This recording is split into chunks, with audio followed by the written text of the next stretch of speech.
Hi, Harish Anchan here, Odi Anchan, and there's another one, Chippy Anchan. We are all at home.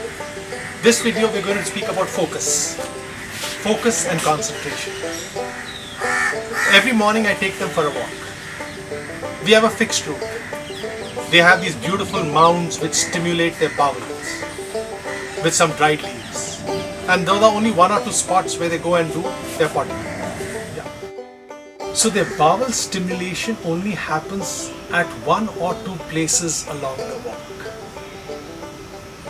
But at just the right time, if another dog, cat, squirrel or something comes to distract them, they don't do their potty. There is only a limited round that we take, which means limited resources that we have. If they don't do it there, they have to suck it up and hold on to it till the next 10 hours when they get to go again. Is it healthy? Is it good? Have they got distracted and hence lost focus? This is what we're going to talk about this time. We have clients all across, so I'll just share some of the examples from some of the clients that we have. One client of ours, very religious, very spiritual, loves to listen to Krishna Bhajan in the morning when she goes for a walk downstairs. She needed that 45 minutes that she got, which was the only time she got in the morning to listen, to do this.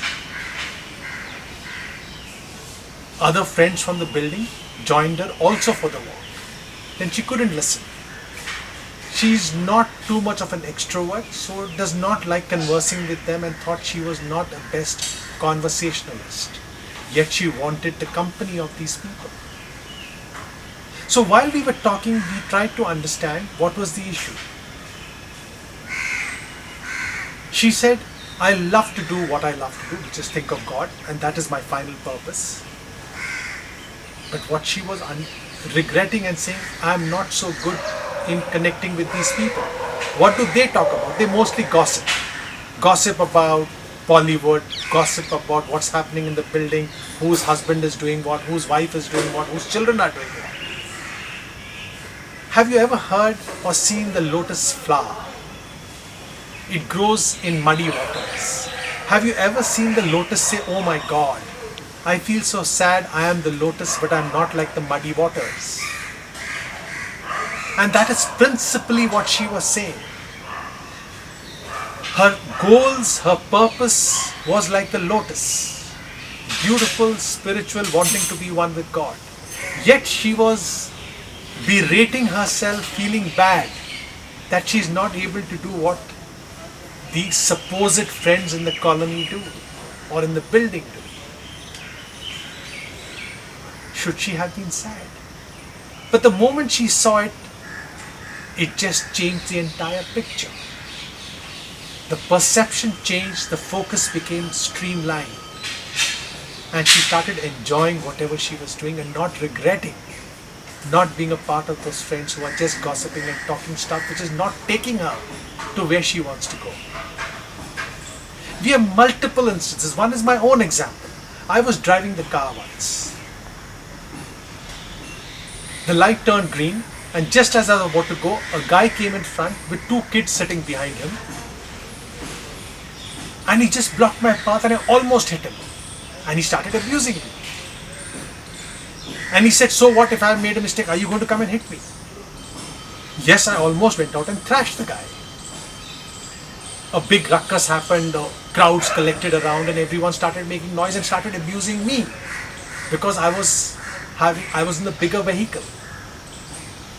Without the people realizing that the guy over there was breaking his red light and he had two small kids behind him, and if he survived today, he would continue to repeat this again and again and probably put the kids in harm's way someday or the other.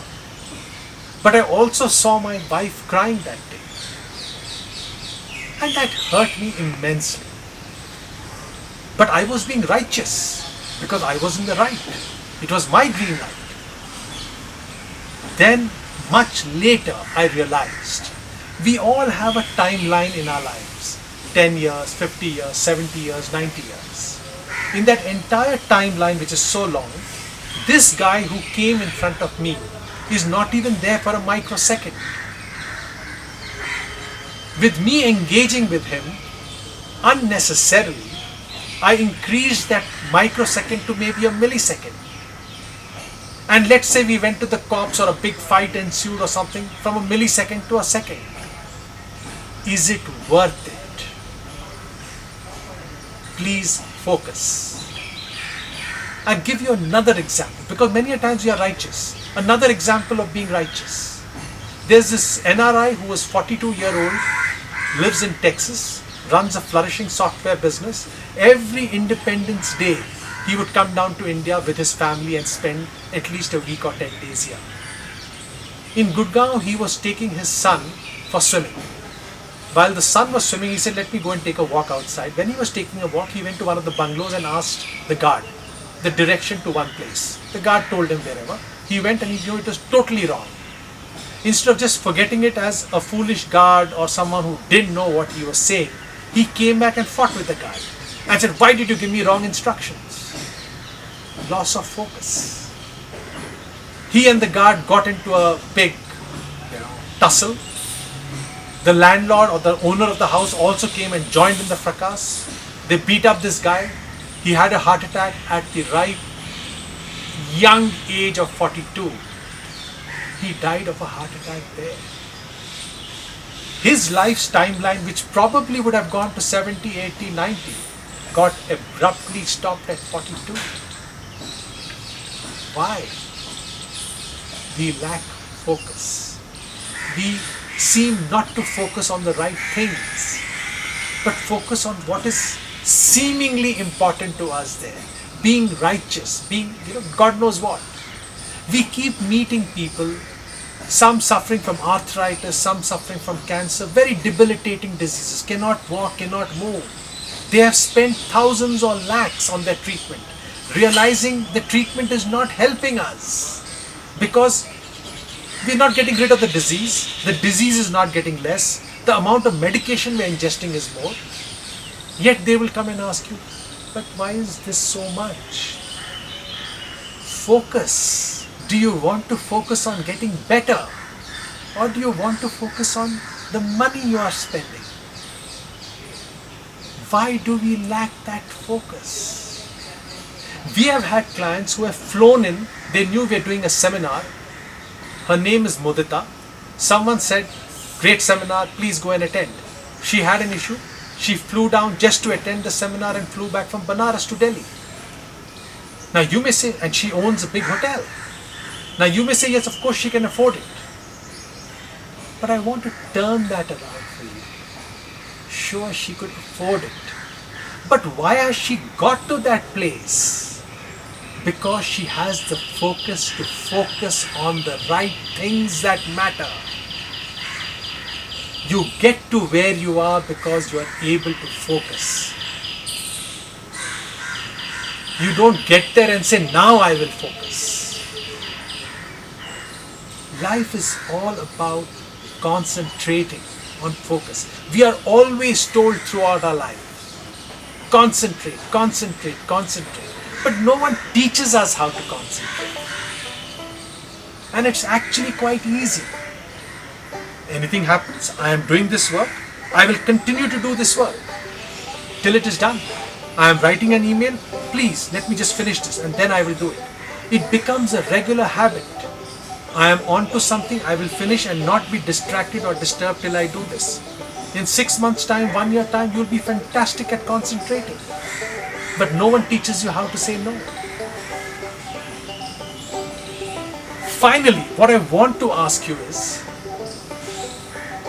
do you want to be like Odi or Chippy Anchan? When you go for your walk, do you want to suck it up because you got distracted? Or do you want to do your potty and come back and feel free? The choice is yours. Learn to focus on the right things. Learn to concentrate. Learn to prioritize. Get your perceptions right. Thank you.